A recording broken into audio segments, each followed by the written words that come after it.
2 వారాలుగా మనం చెప్పుకుంటున్నాం. ఆయన గురించి మనకు వినబడుచున్నది మిక్కిలి మెల్లనైన గుసగుస శబ్దం. దేవుని గురించి లోకానికి వినిపించింది మిక్కిలి మెల్లనైన గుసగుస శబ్దం. అంటే ఇవి ఆయన కార్యములలో స్వల్పములు అని దేవుడు రాయించాడు. ఇవి ఆయన కార్యములలో స్వల్పములు. యోబు గ్రంథము 26:14. ఇవి ఆయన కార్యములలో స్వల్పములు. ఇవి ఆయన కార్యములలో స్వల్పములు. ఆయనను గూర్చి మనకు వినబడుచున్నది. ఆయన కార్యాలలో దేవుడు సృష్టించినటువంటి సృష్టి చాలా చిన్నది అంటున్నాడు. స్వల్పములు. ఆయన గురించి మనకు వినబడుచున్నది మిక్కిలి మెల్లనైన గుసగుస శబ్దము పాటిది. అంటే దేవుని గురించి తెలుసుకోవలసింది చాలా ఉంది. దేవుని గురించి మనకు తెలిసినది గుసగుస శబ్దము.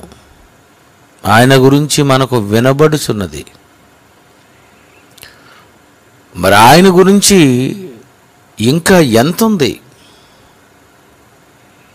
సృష్టిని చూస్తుంటేనే ఆశ్చర్యపోతాం, అద్భుతం అనిపిస్తుంది. పంచభూతాలు ఆయన సృష్టించినటువంటి ఈ నింగి, నేల, నీరు, నిప్పు, గాలి, వీటిని చూస్తుంటే మనకి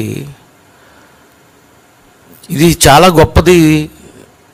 ఇదే ఈ ప్రకృతిలో ఉన్నటువంటి ఈ ఆకాశము, ఈ నీరు, ఈ గాలి, ఈ పదార్థము, ఇదంతా చూస్తేనండి చాలా ఆశ్చర్యం అనిపిస్తుంది. మీరు ఎప్పుడైనా ఇంటర్నెట్లో ఈ గెలాక్సీల కోసం కానీ, మరి గ్రహాల కోసం కానీ, లేకపోతే ఆస్ట్రాయిడ్స్ కోసం కానీ, నక్షత్ర మండలాల కోసం కానీ, ఇవన్నీ మీరు చూస్తే మీకేమనిపిస్తుంది అంటే ఇదంతా గోచరం అనిపిస్తుంది. ఎలాగ దేవుడు వీటినన్నిటినీ ఇలా శూన్యంలో నడిపించగలుగుతున్నాడు అని మనం ఆలోచిస్తే దేవునికి ఉన్నటువంటి శక్తి సామర్థ్యాలు దగ్గర ఇంకా ఏది పనికిరాదు అని. చాలా శక్తిమంతుడు, చాలా శక్తిమంతుడు ఆయన. ఇలా సృష్టిలో ఇవి ఆయన కార్యములలో స్వల్పములు అని చెబుతూ ఇంకా కొన్ని వచనాలు మనం చూస్తే యోబు గ్రంథము 37వ అధ్యాయము 23వ వచనం చూద్దామండి. యోబు 37:23. సర్వశక్తుడగు దేవుడు మహాత్యము గలవాడు, ఆయన మనకు అగోచరుడు. భూమి మీద ఉన్నటువంటి మానవులకు దేవుడట అగోచరుడు. లోకంలో మనిషి దేనినైనా ఏమనుకుంటాడంటే ఏదైనా సాధించేద్దాం అనుకుంటాడు, దేనినైనా తెలుసుకుంటాడు. మానవుడు తన టెక్నాలజీ ఉపయోగించి ఈరోజు హైబ్రిడ్ కింద ఎన్నిటినో మనిషి తయారు చేశాడు. అలాగే ఒక విమానం కానివ్వండి, ఒక రాకెట్ కానివ్వండి, అంతరిక్ష నౌకలు కానివ్వండి, మరి ఆటం బాంబులు కానివ్వండి, మానవుడు కనిపించినటువంటి ఎన్నో వస్తువులు ఈరోజు మనం వాడుకుంటున్నటువంటి ఒక కంప్యూటరు, ఒక సెల్ ఫోను, వీడు కలుగు చేసినది మనం చూస్తే ఇది కూడా చాలా మహత్యం కలిగి ఉన్నదని అనిపిస్తుంది. అంతే కదండి. ఈరోజు ఎవరి దగ్గరకు వెళ్ళి ఒక పోస్ట్ మ్యాన్ ఉత్తరం తీసుకొని వెళ్ళాలి, కానీ వితిన్ సెకండ్స్లో నువ్వు లెటర్ని టైప్ చేసి నువ్వు ఫోన్లో పంపించగలుగుతున్నావంటే ఎలాంటిది కనిపెట్టాడండి మనిషి. నువ్వు ఎవరి దగ్గర ఎక్కడో ఉన్నటువంటి ఒక అమెరికాలో ఉన్నటువంటి వ్యక్తితో నువ్వు మాట్లాడగలుగుతున్నావంటే ఏంటి అసలు నీ టెక్నాలజీ? ఒక టీవీలో ఎన్నో బొమ్మలు, అందులో జేపీజీలు కాకుండా వీడియోస్ రావడం, ఆడియోస్ రావడం, నువ్వు ఎలా ఉన్నావో నీది పూర్తిగా నీ కలర్స్లో నువ్వు దానిని చూసుకునేటటువంటి విధానం ఈరోజు మనిషి కనిపెట్టాడంటే అసలు ఏంటి వీడికి ఈ టెక్నాలజీ ఎలా వచ్చింది, వీడికి ఇంత జ్ఞానం ఎలా వచ్చింది? మానవుడు కనిపించిన వాటినే చూస్తుంటే ఆశ్చర్యం అనిపిస్తుంటే దేవుని గురించినటువంటి పదాలు ఇక్కడ మనం వింటుంటే ఆయన గురించి, ఆయన సర్వశక్తుడు, మహాత్యము గలవాడు. ఈ పదాలు వేరే వాడికి వాడడానికి కుదరదు. మహాత్యము గలవాడు, ఆయన మనకు అగోచరుడు. దేవుడు అంటేనటండి ఆయన దగ్గర ఉన్నటువంటి శక్తి, ఆయన గురించి నువ్వు తెలుసుకోవాలని అనుకుంటే నీ తలకాయ సరిపోదు. ఈ ప్రపంచంలో ఏ టెక్నాలజీ సరిపోదు. దేవుని గురించి తెలుసుకోవాలంటే ఆయనకి ఎంత శక్తి ఉంది, ఆయనకి ఎంత టాలెంట్ ఉంది, ఆయన ఎన్ని రకాలైనటువంటి మరి చిత్ర విచిత్రమైనటువంటి కార్యక్రమాలు ఆయన చేయగలుగుతున్నాడు. ఆయన చేసినవన్నీ ఆశ్చర్య కార్యములు. దేవుడివి ఆయనకున్నటువంటి పదాలు ఆశ్చర్యకరుడు అండి, ఆశ్చర్యం, ఆశ్చర్యకార్యులు అంతే కదండి. నువ్వు ఆశ్చర్యకరుడువా? నీకేముంది ఆశ్చర్యం? నువ్వు గోడలో నువ్వు వచ్చేసావు అనుకో, అప్పుడేమంటాం? కరెక్టే, ఆశ్చర్యం బాబు. దుప్పట్లో ఉండి వచ్చావు అనుకో, ఆశ్చర్యం. ఆకాశంలో నుండి కిందకు వచ్చావు అనుకో, ఆశ్చర్యం. సూపర్ మ్యాన్ లాగా వెళ్ళిపోతున్నావు అనుకో స్పీడ్గా, అప్పుడేమంటావు నిన్ను? ఆశ్చర్యకరుడు. కానీ ఈ పదాలు ఆయనకే వాడారు, దేవుడికి వాడారు, యేసుప్రభు కూడా వాడాడు. యేసుప్రభు విమానం లేకుండా ఆకాశంలో మరి హాయిగా మేఘాల మీద వెళ్ళిపోయాడంటే ఇంకెంత ఇదేంటండి, ఇది ఆశ్చర్యం కాదా? చిన్నప్పుడు ఎప్పుడో పాత సినిమాల్లో ఆ మేఘాలు టీ అని శబ్దాలతో తీసుకెళ్తుండేవి. అలా తీసుకెళ్తుండేటప్పుడు చూసుకొని మనం అనుకుంటాం, అబ్బా నిజంగా ఇలాగే వెళతారు కావాలని. యేసుప్రభుది అలా కాదండి, ఒరిజినల్. మేఘం వచ్చింది ఎక్కించుకొని వెళ్ళిపోయిందంటే ఎలా ఉంటుందండి? కారు వచ్చి తీసుకెళ్ళింది, బైక్ వచ్చి తీసుకెళ్ళింది, ట్రైన్ వచ్చి తీసుకెళ్ళింది, విమానం వచ్చి తీసుకెళ్ళింది అంటే వేరండి. మేఘం వచ్చి తీసుకెళ్ళిపోయిందంటే ఎలా ఉంటుందండి? అబ్బాబాబాబా, ఏం ఆశ్చర్యం అండి బాబు. ఇలాంటివి ఆయన దగ్గర ఉన్నాయి, దేవుడి దగ్గర. ఆయన మహాత్యము గలవాడు. అందుకే యోబు గ్రంథము 11:8 కూడా ఒకసారి చూసేద్దామండి. యోబు గ్రంథము 11:8. అది ఆకాశ వీధి ఎంత ఉన్నతమైనది, నీవేమి చేయుదువు? పాతాళము కంటే లోతుగా ఉన్నది, నీవు ఏమి ఎరుగుదువు?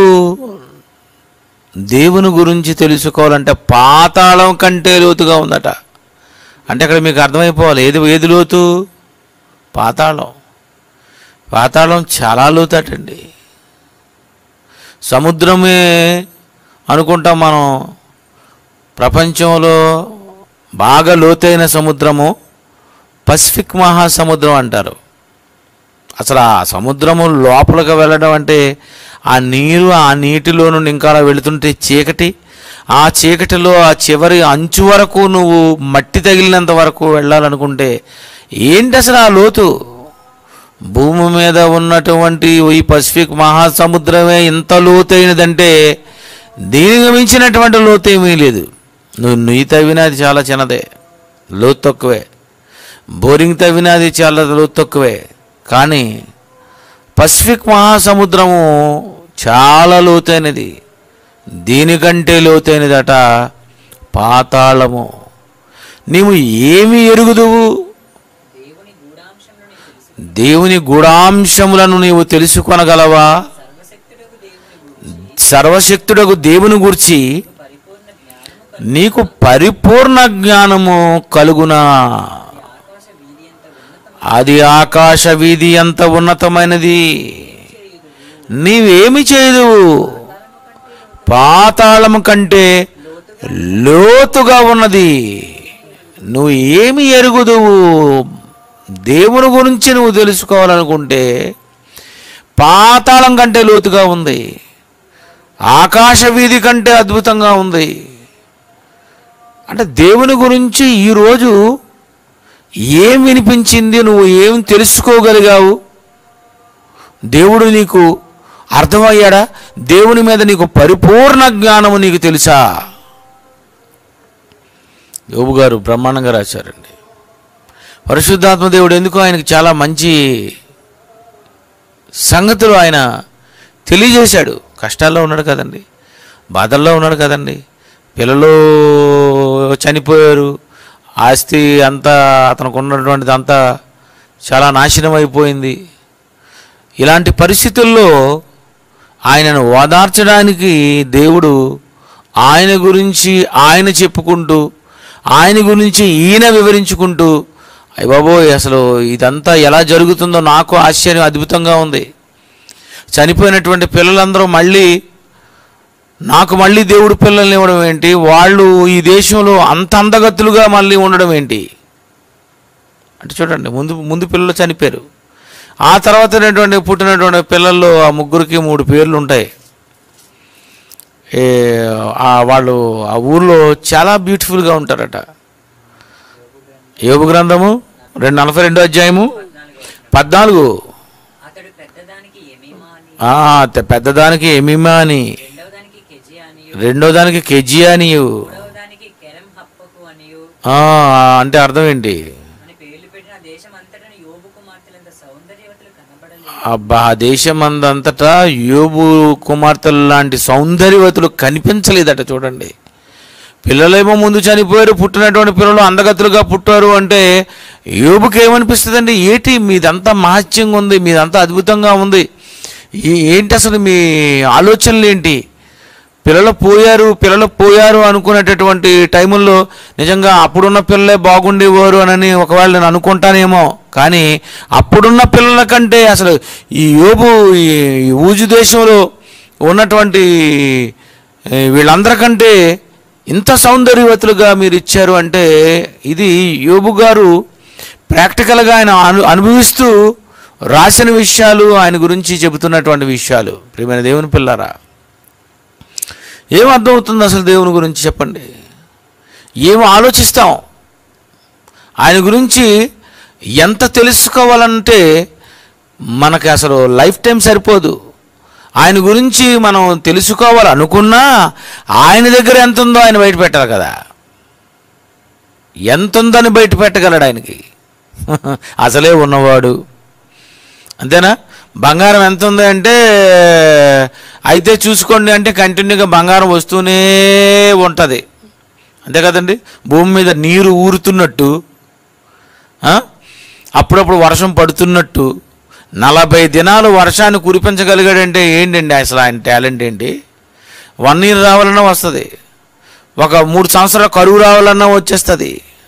బాబా, దేవుని గురించి మనం తెలుసుకోవాలంటే, ఆయన శక్తి సామర్థ్యాలు తెలుసుకోవాలంటే ఆయనకి చాలా చాలా టాలెంట్ అండి.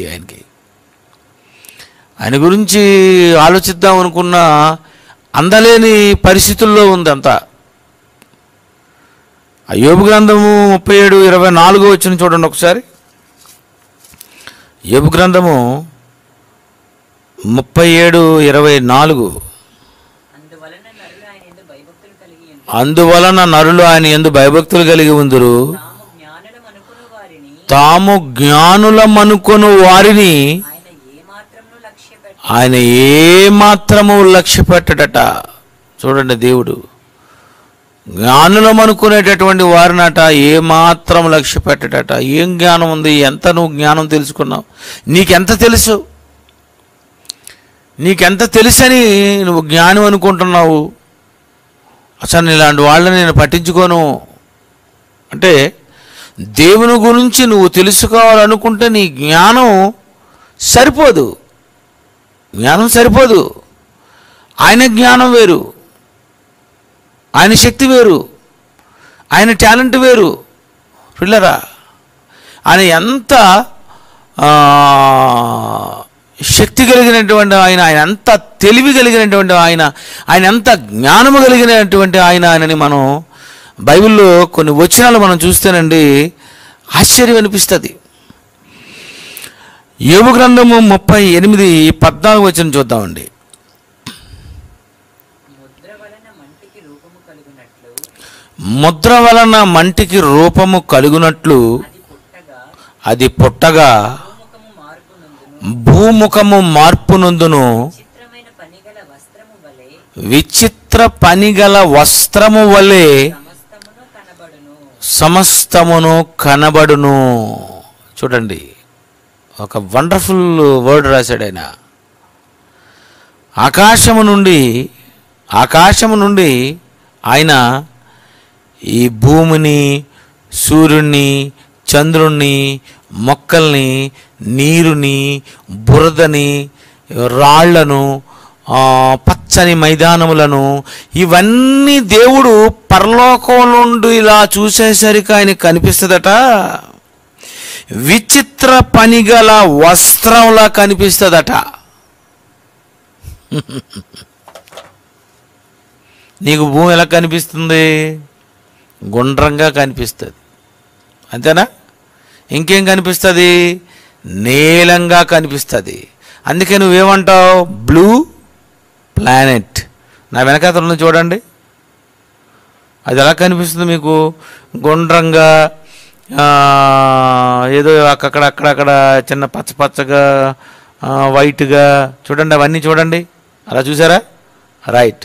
దేవుడికి పరలోకంలో నుండి చూసేసరికి ఈ భూమి, ఈ చంద్రుడు, ఈ సూర్యుడు, ఈ నక్షత్రాలు, ఈ రకరకాలైనటువంటి కలర్స్ ఇవన్నీ కూడా ఆయనకి ఎలా కనిపిస్తాయంటే విచిత్ర పనిగల వస్త్రంలా కనిపిస్తుందట.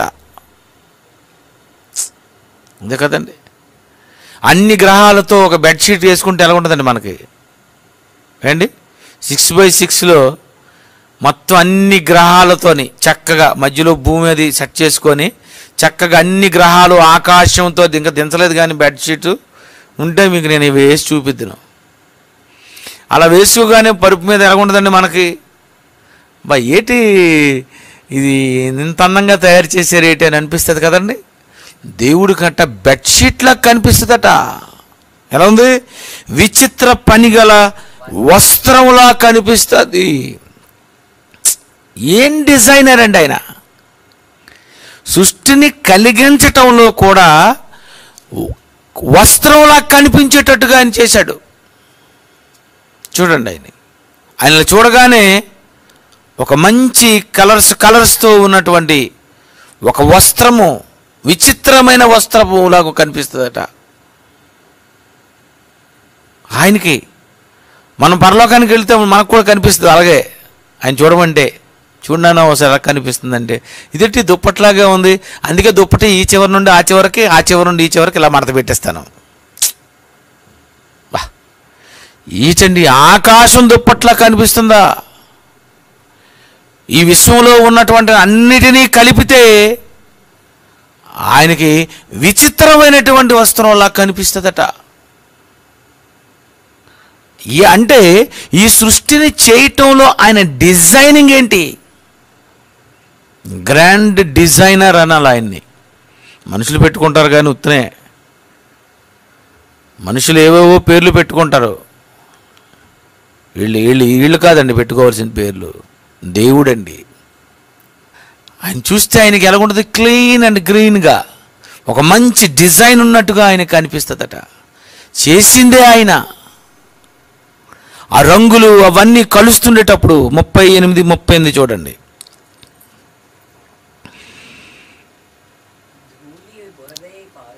ధూళి బురదయై పారునట్లు,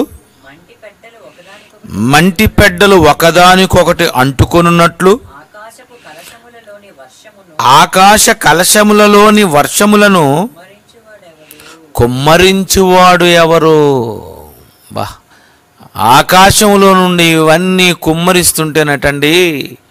చూసారా, ఈరోజు ఆర్టిస్ట్స్ చాలాసార్లు రంగురంగులు ఎరుపు, బ్లూ కలర్స్ ఇవన్నీ పెయింట్లు పైనుండి వంపుతుంటే అవలా కలర్స్గా వెళుతుంటే ఎలాగ అనిపిస్తుందండి. నిజంగా ఏమి ఆర్టిస్ట్ అండి, ఎంత వండర్ఫుల్ అయిన డిజైనర్ అండి. అందుకనే అందరిలో నెంబర్ వన్ ఎవరంటే ఈ భూప్రపంచంలో ఆర్టిస్టేనట. అందుకే ఆర్టిస్ట్కి ఏ అనే అక్షరంతోనే స్టార్ట్ అవుతుంది మాది. అందరికీ ఎన్ని అక్షరాలు ఉన్నా మా అక్షరం starting letter A. Artist, no almighty కదండి. ఆర్టిస్ట్ అంటే ఎవరు? నువ్వా? నీదేం ఆర్ట్? దేవుడిది. Almighty design. ఈ భూమిని, ఈ ఆకాశాన్ని, దీనంతటిని ఆయన, ఈ సముద్రాలను, ఇవన్నీ చూస్తుంటే ఆయనకి ఒక చక్కటి విచిత్రమైనటువంటి ఒక దుప్పట్లాగా ఆయన కనిపిస్తుందంటే ఏంటండి అసలు దేవుడు? ఆయన ఎంత శక్తిమంతుడండి. ఆయనకి మనం పిల్లలం అంటే మనం ఆశ్చర్యపోవాలి. నేను కొడుకునా, నేను దేవుని కుమారునా, నేను ఆయనకు పుట్టానా, బా ఆయనకని నేను పుట్టాను అనిపిస్తుంది. నాకు అలాగే అనిపిస్తుందండి. బా నేను చాలా ఆనందపడుతుంటాను, నేను మురిసిపోతుంటాను. ఆయన గురించి తెలుసుకునేటప్పుడు నేను చాలా చాలా చాలా గంటలు రోజులు కూడా నేను ఆయన్ని గుర్తుపెట్టుకునేటటువంటి జ్ఞాపకం అందించుకొని ఇలా ఉందేంటి చూడ్డానికైనా వెళ్ళాలి, ఎలాగైనా వెళ్ళిపోవాలి, ఆయన్ని చూడాలి, ఆయన కలవాలి, ఆయన ఎలా ఉంటారో ఇంకా ఏం తెలుసుకుంటామో అక్కడికి వెళ్ళి. అంతే కదండి. వినబడిందే మనం చూస్తున్నాం తప్ప ఒరిజినల్గా చూస్తే ఇంకా ఏంటండి ఆయన టాలెంట్. అసలు ఆయన చూడ్డానికైనా రావాలి కదండి. ఈరోజు ఎందుకో దేవుడు అంటే ఈ క్రైస్తవ ప్రపంచానికి ఇష్టం లేదండి. ఉదయం వచ్చిన వాళ్ళు సాయంత్రం రారు, సాయంత్రం వచ్చిన వాళ్ళు రెండో వారం రారు. అసలు ఎందుకు ఆయన దగ్గరకు రారు? ఆయనకంటే గొప్పదేముంది? ఆయనకంటే అసలు విచిత్రమే ఉంది. ఆయన ఏంటి అసలు? ఆయన దగ్గర ఉన్నటువంటి శక్తి ఏంటి? పిల్లరా, ఓ మంచి వచ్చింది చూద్దామండి. యెషయా గ్రంథం 6వ అధ్యాయం. కూర్చునేటప్పుడట ఆయన చొక్కాయి అంచులు చూడండి, మొదటి వచనము. అత్యున్నతమైనటువంటి సింహాసనం, సామాన్యమైనటువంటి సింహాసనం కాదు, అది అత్యున్నతమైన సింహాసనము. నేను ఆ సింహాసనాన్ని ఎక్కాలి, ఆ మహోన్నతునితో సమానముగా చేసుకోవాలని దెయ్యం అనుకుందంటే దాన్ని తెలుసు. బాబు టాప్ అని బాబు అదని. అత్యున్నతమైనటువంటి సింహాసనము. ఆ సింహాసనమందు ప్రభువు ఆసీనుడై ఉండగా నేను చూచితిని. ప్రభువు ఆసీనుడై ఉండుట చూచితిని. ఆయన చొక్కాయి అంచులు దేవాలయమును నిండుకొనెను. ఆయనకు పైగా శరాపులు నిలిచి ఉండిరి. ఆయన చొక్కాయి అంచులట, చొక్కాయి అంచులు. మనకేం తెలుసు అంటే దేవుడు ఆత్మ గనుక. ఏం తెలుసు మీకు? స్పిరిట్. దేవుడు ఆత్మ అంటే ఆత్మగానే ఆయన ఉంటాడా? ఆయన అంటున్నాడు, నేను బట్టలు వేసుకుంటాను, నేను షర్ట్ వేసుకుంటాను, నా చొక్కా యొక్క అంచు ఎంత ఉంటుందో తెలుసా? దేవాలయమును నిండుకొని ఉంటుంది. అంటే చూడండి, ఆత్మ అయినటువంటి ఆయన వేసుకునేటటువంటి చొక్కా దేవాలయం అంతా కూడా నిండుకొని ఉందంటే బాగా ఆలోచించాలి. ఆకాశము నా సింహాసనం అని ఆకాశము మీద కూర్చున్నటువంటి ఆయన, ఈ ఆకాశం మీద ఆయన కూర్చునేటప్పుడు ఆయన వేసుకున్నటువంటి ఆ చొక్కా, ఆ అంచు ఎంతవరకు ఉంటుంది? భూమి మీద వరకు వచ్చి ఉంటుంది. అది ఆ పైనుండి, ఆకాశం నుండి భూమి మీద వరకు ఒక పెద్ద ఈ శరీరానికి, ఆయన ఆత్మకు, ఆ ఆకారానికి, దాని మీద ఇంత పెద్ద చొక్కా ఆయన వేసుకుంటే అది మనకి కనిపించటం లేదండి. ఇది విచిత్రం. వేసుకుంటే కనిపించాలి కదండి. ఆత్మ అయితే కనిపించకూడదు, వేసుకుంటే అది కనిపించాలి కదా. ఆయన వేసుకున్నది నువ్వు చూడలేకపోయావు, నీకు కనిపించలేదంటే కాళ్ళ మీద పడి నమస్కారం చేయడం ఇంకేం లేదు. ఇంకా దేవుని టాలెంట్ ఏంటి? ఏడు తండ్రి, మీరు వేసుకున్నటువంటి ఆ చొక్కా మాకు కనిపించకుండా మీరు ఎలా చేశారు, అసలు ఏంటి ఈ విచిత్రం అని అంటే, మరి గాలిని కూడా కనిపించకుండా చేశాను కదా నీకు. అంతే కదా, గాలి ఉంది కానీ కనిపించదు. ఆత్మ ఉంది, ఆత్మ కనిపించదు. ఆత్మే కనిపించదా, ఈ పంచభూతాలలో గాలి కూడా నీకు కనిపించటం లేదంటే, బా చూడండి, ఒక ఘన పదార్థంగా ద్రవ పదార్థంగా లేకుండా ఒక కనిపించని ఒక పదార్థంగా ఆయన ఈ గాలిని సృష్టించగలిగాడు అంటే, ఇదంతా భూమి నిండా ఉంది, ఇది కనిపించటం లేదు. అది ఆయన టాలెంట్. ఆయన వేసుకున్న డ్రెస్సు, చొక్కా, అది నీకు కనిపించటం లేదు. ఇంకా విచిత్రం అది. ఇంకా ఏం చొక్కా వేసుకున్నారండి, ఏం డ్రెస్ అది ఎలా ఉంటుంది అని బైబిల్లోనికి వెళ్తే కీర్తనల గ్రంథము 104:2 చూడండి ఒకసారి. కీర్తన గ్రంథము 104:2. వస్త్రము వలె వెలుగును నీవు కప్పుకొని ఉన్నావు. వస్త్రము వలె వెలుగును నీవు కప్పుకొని ఉన్నావు. మీదేదొకటే, మీదే వస్త్రం? పట్టు వస్త్రాలు. మీ వస్త్రాలు సన్నపు నార వస్త్రములు, సన్నపు పట్టు వస్త్రాలు, కాటన్, టెరికాటన్, పాలిస్టర్ అండి, పట్టు, కంచిపట్టు, ధర్మవరం, ఇంకేమున్నాయి కదండి ఇవన్నీ. బాబా ఇవన్నీ నువ్వు వేసుకున్నావు కదా. నువ్వు మీది ఏ క్లాత్ అండి అని దేవుణ్ణి అడుగుతా అంటున్నాడు ఆయన. నేను వెలుగుని వస్త్రంగా వేసుకున్నాను. బా అంటే ఆలోచించండి, సమీపింపరాని తేజస్సులో, ఈ పదాలన్నీ మనకు కనిపిస్తున్నాయి కదండి. ఆయన వస్త్రం ఎలాగుందంటే, వెలుగును ఆయన వస్త్రముగా ధరించుకున్నాడు. వెలుగును వేసుకున్నాను నేను, వెలుగును వస్త్రంగా నేను వేసుకున్నాను. వెలుగు నీ మీద నుండి ఎలా పడుతుంది. ఎలా పట్టుకుంటావు? వెలుగు నీకు వెలుగు అంటావే తప్ప తాకితే దొరకదు. నా డ్రెస్సులు అలాంటివి, దేవుని చొక్కా అలాంటిది. ఆయన వేసుకునేటటువంటి డ్రెస్సు, దేవుడు ఆత్మగానే ఉండిపోతాడా? ఆయన ఏమి కప్పుకోడా, ఆయన ఏమి వేసుకోడా? ఒకవేళ వేసుకోవాలనుకుంటే ఏం వేసుకుంటాడు? పోయిన ఆయన గురించి ఒకవేళ మనం ఏదో కుట్టిద్దామని అనుకుంటే, ఆకాశం నా సింహాసనం, భూమి నా పాదపీఠం, ఎలాంటిది కుడతారు, ఎలాంటిది కడతారు చూడండి. వెలుగును వస్త్రంగా వేసుకున్న దేవునికి ఏ వస్త్రం ఇస్తావు నువ్వు చెప్పు? నువ్వు ఎలా తయారు చేస్తావు చెప్పు?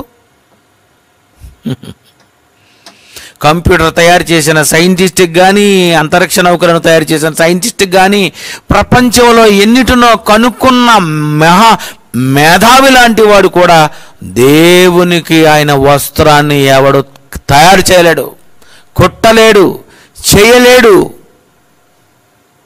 సరిపోదురా నీ మెదడు అంటున్నాడు ఆయన. సరిపోదు, నీ జ్ఞానం సరిపోదు. నేను వేసుకున్న దాన్ని కలిగించడానికి నీ జ్ఞానం సరిపోదు.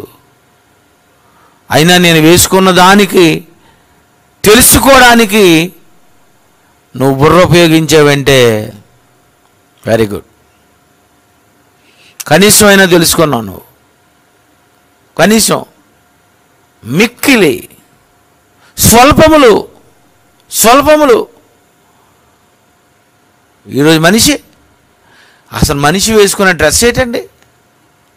బనీన్ అట, బనీన్ మీదేమో మళ్ళీ షర్ట్ అట, ఆ షర్ట్ మీదేమో మళ్ళీ టై అట, ఆ టై మీదేమో మళ్ళీ బ్లాక్ సూట్ అట. బాబా 1 2 3 4. మరి దేవుడు అసలు ఏంటండి? ఆయన నరులందరికంటే బహు సుందరుడు. దేవుడెవరట? చాలా అందం. ఆయన బహుసుందరుడు. అంత బహుసుందరుడైనటువంటి ఆయనకి ఏ డ్రెస్ అయ్యి, ఆయన ఏ డ్రెస్ వేసుకున్నా, ఆయన ఏదో డ్రెస్ లేకుండా ఉన్నాడు అనుకుంటున్నావేమో, దేవుడు ఆత్మని. అంతేనా? ఈరోజు యావత్తు ప్రపంచానికి తెలిసింది ఏంటంటే దేవుడు ఆత్మ, అంతే. నో, లేదండి, అలా కాదు. ఆయన వేసుకునే డ్రెస్సే వేరు, ఆయన కప్పుకున్నదే వేరు. ఆయన కప్పుకున్నది ఏం కప్పుకున్నాడు ఆయన? ఆశ్చర్యం అనిపించటం లేదండి? అయితే ఇంతకీ ఆయనకి ఎలాంటివి ఉంటాయి? ఆయనకి ఎలాంటి శక్తి సామర్థ్యాలు ఉన్నాయి? ఆయన వేసుకునే చొక్కాయే వెలుగునే వస్త్రముగా నేను ధరించుకున్నాను. వెలుగును వస్త్రంగా. వెలుగు వస్త్రం ఏంటండి? వెలుగే వస్త్రం ఏంటండి? అప్పుడు ఆ వెలుగు వస్త్రంగా వేసుకున్నప్పుడు ఆ డిజైన్ ఎలా ఉంటుంది? పరలోకం వెళ్ళాలి ఎలాగైనా సరే, వెళ్ళి అక్కడ చూడాలి. మనం ఆత్మలు అవుతాం కదండి. మనం ఆత్మలు అయిపోతాం, మనకి తెలీదా? అవదా? దేవుని కుమారుడైనటువంటి పరిశుద్ధాత్మ దేవుడు పావురాకారంలో భూమి మీదకి రావడం ఏంటండి? ఆలోచించండి. పావురాకారంలో రావడం ఏంటి? ఆత్మలు పావురం రూపంలో రావడం ఏంటండి? ఆశ్చర్యం అనిపించటం లేదు? ఇంత చిన్న ఆకారం ఎలాగైపోతారు? ఇంత చిన్న ఆకారంలోకి వచ్చేస్తారా? మళ్ళా పెద్ద ఆకారంకి వెళ్ళిపోతారా? ఒక్క నిమిషంలో మళ్ళీ వెళ్ళిపోతారా పరలోకానికి? ఆ వేగం ఏంటి? ఆ స్పీడ్ ఏంటి? దేవుడి సృష్టి కార్యక్రమం ఏంటండి? దేవుడు భూమి మీద పాదం పెట్టుకోవడం ఏంటండి? ఇదంతా ఆలోచిస్తే చాలా అద్భుతం అండి. అందుకే ఓ మంచి మాట చూడండి,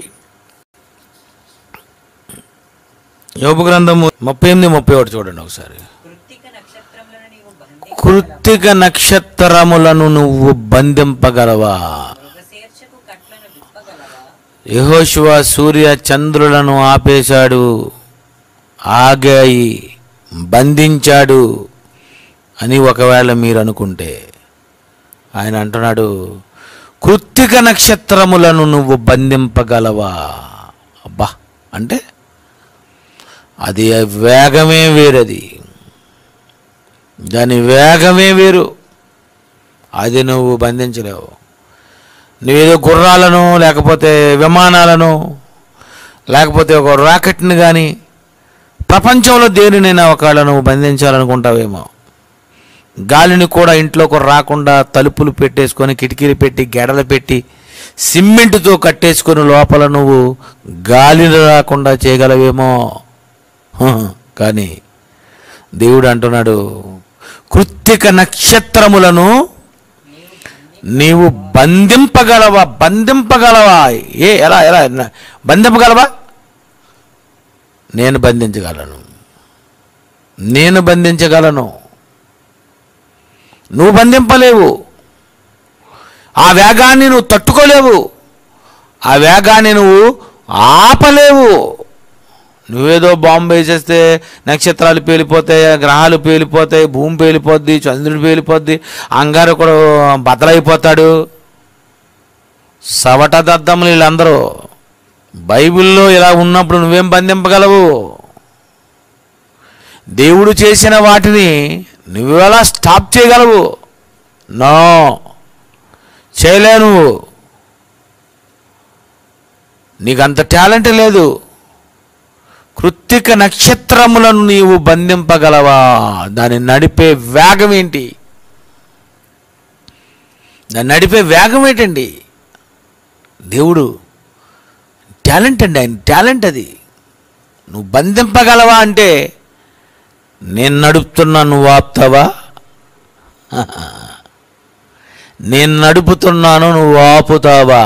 అది ఆయన వలన నడిపింపబడినవై. అంతే కదండి. పోయిన వారం చదువుకున్నారు, ఆయన వలన నడిపింపబడినవై. 37:12 యోబు. ఆయన వలన నేను నడుపుతున్నాను. నువ్వు బంధించగలవా? నా వేగాన్ని నువ్వు తట్టుకోగలవా? వేగం నువ్వు అసలు ఆపగలవా నువ్వు? ఏంటండి, కృత్తిక నక్షత్రములను నీవు బంధింపగలవా? మృగశీర్షిక కట్లను విప్పగలవ? ఎక్కడ ఏ నక్షత్రం, ఎక్కడ ఏ గ్రహం, ఎక్కడ ఏది ఉండాలో ఇదంతా మొత్తం నేను కట్టుంచాను. అందుకే విశ్వంలో ఏది తుళ్ళిపోదు, చెదిరిపోదు, యాక్సిడెంట్ జరగవు. కట్టింది నేను. నీకు కనిపించదు, కట్లు కనిపించవు. మృగశీర్షిక కట్లను ఏ ముడైనా విప్పేస్తావేమో. 3 ముళ్ళు ఇప్పగలవు నువ్వు, అంతే. నీకు తెలిసినటువంటి ముళ్ళు నీకు 3 ముళ్ళు, కానీ నేను వేసిన ముళ్ళు ఉన్నాయి, నువ్వేమి విప్పుతావు? మృగశీర్షిక కట్లను నీవు విప్పగలవా? సప్తర్షి నక్షత్రములను, వాటి ఉపనక్షత్రములను నీవు నడిపింపగలవా? ఏది నేను ఒకసారి ఇస్తాను, నడుపు నువ్వు. దేవుడు అంటున్నాడు, నేను ఒకసారి ఇస్తాను నీకు, నడుపుతావు నువ్వు. 120, 140 అంతే. 160 మహా అయితే 200, 220, 240 అంతే. పోని విమానం 500, 600, 700, 800, ర్యాకెట్ 1000, 2000. ఇంకా మానవుడు చేత నడుపుబడుతున్నటువంటి ఇవి ఎంత వేగంగా వెళుతున్నాయి. కానీ నేను నడిపేది ఒకసారి నువ్వు నడుపుతావా? నేను నడుపుతున్నటువంటి వాటిని నువ్వు ఆపుతావా? నేను కట్టినటువంటి కట్లను నువ్వు విప్పుతావా? అసలు నా టాలెంట్ ఏంటి? దేవుడంటే ఏంటండి? దేవుడంటే ఏంటి? మానవుడు కట్టించినటువంటి బిల్డింగ్లు కూలిపోతుంటాయి. ఆ సిమెంట్ కొన్ని సంవత్సరాలకు వచ్చేసరికి అలాగా తుప్పు పట్టేస్తుంది, పోతుంది అంతే. బిల్డింగ్లు కూలిపోతుంటాయి. రాజులు కోటలన్నీ కూలిపోయాయి, గోడలన్నీ కూలిపోయాయి. మనుషులు తయారు చేసిన వాటిని అవన్నీ కూలిపోతుంటే వాళ్ళు కట్టినటువంటి కట్లన్నీ, నువ్వేం కట్లు కడతావో కట్టు, నువ్వేం చేస్తావో చెయ్యి, కానీ మృగశీర్షిక కట్లను నీవు విప్పగలవ? సప్తర్షి నక్షత్రములను, వాటి ఉపనక్షత్రములను నీవు నడిపింపగలవా? దేవుడు అంటున్నావు, ఏం నడుపుతావు? ఏం డ్రైవరు రా నువ్వు? కెప్టెనా, డ్రైవరా, పైలటా, ఇంకో పదం ఏమైనా ఉందా? ఏం నడుపుతావు? చిన్న ఆటో, టొక్కు టొక్కు టొక్కు టొక్కు టొక్కు టొక్కు టొక్కు టొక్కు టొక్కు, చిన్న కారు, జీ అని కారు, ఆ నీటి మీద ఓడ, ఆకాశంలో గోల, మీది గోల, నాది గోల ఉండదు. కాలుష్యం లేని వాహనం నాది, నీది కాలుష్యం ఉన్నటువంటి వాహనం నీది. నా నడిపింపు ఏంటి? నా డ్రైవింగ్ ఏంటి? ఆయన అంటున్నాడు. ఆయన చూడండి, కిందకి రండి, భలేగా ఉంటుంది. ఆకాశ మండలపు కట్టడలు నీవు ఎరుగదువా? దానికి భూమి మీద గల ప్రభుత్వమును నీవు స్థాపించగలవా? ఆకాశ మండలపు కట్టడల కట ఎరుగుదువా నువ్వు? అసలు ఆకాశ మండలపు కట్టడలు, సప్తర్షి నక్షత్ర మండలము, ఆండ్రోమెడా, హైడ్రా సెంటరస్, ఏవేవో మిల్కీవే, రకరకాలైనటువంటి గ్రహాలు ఏవో ఉన్నాయి కదా ఈ ఆకాశంలో. వాటన్నిటికీ నేను కట్టడ. ఇవి నా దృష్టిలో స్వల్పములు. నేను నడిపే ఈ వేగము, సృష్టిని నడిపిస్తున్న వేగము, నా దృష్టిలో అది చాలా మిక్కిలి స్వల్పములు.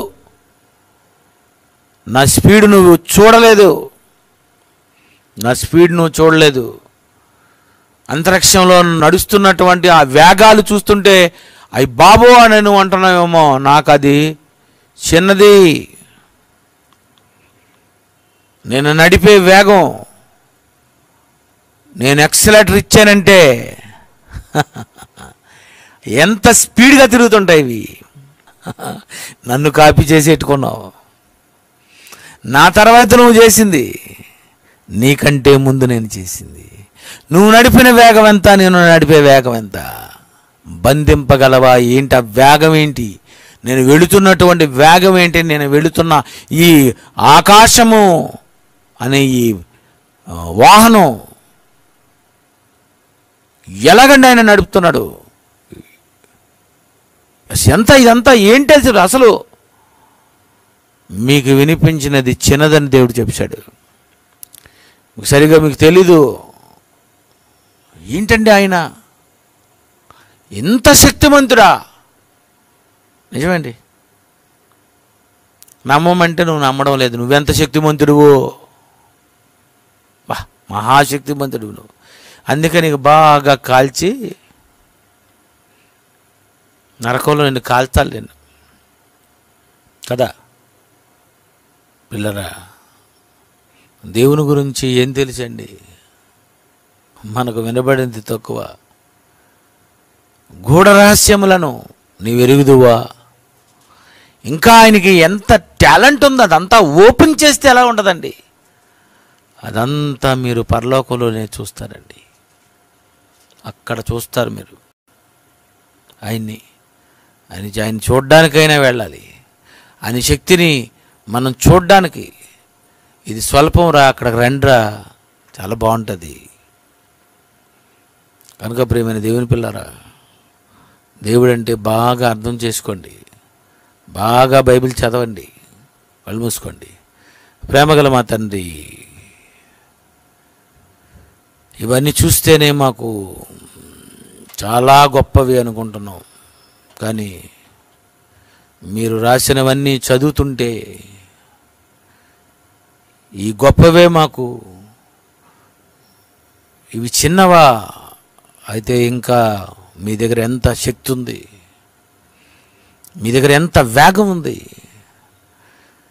మీరు ఎంతెంత చేయగలరు, మీరు ఇంకా నిర్మించేటటువంటి నిర్మాణాలు ఎలా ఉంటాయి, ఇవన్నీ ఆలోచిస్తుంటే మరణించిన తర్వాత మేము ఆశ్చర్యపోతామనిపిస్తుంది. మరణించిన తర్వాత చూస్తే ఇక మా ముఖంలో ఆనందము, సంతోషమే ఉంటాయి మీరు కలుగు చేసినటువంటి దానిని బట్టి. ఇవి మీ పిల్లలు ఆలోచించుకొని భూమి మీద భక్తిగా బ్రతకగలిగేటట్లు సహాయం చేయండి. యేసుక్రీస్తు పేరటి ప్రార్థనకు సమర్పిస్తున్నాం తండ్రి. ఆమేన్.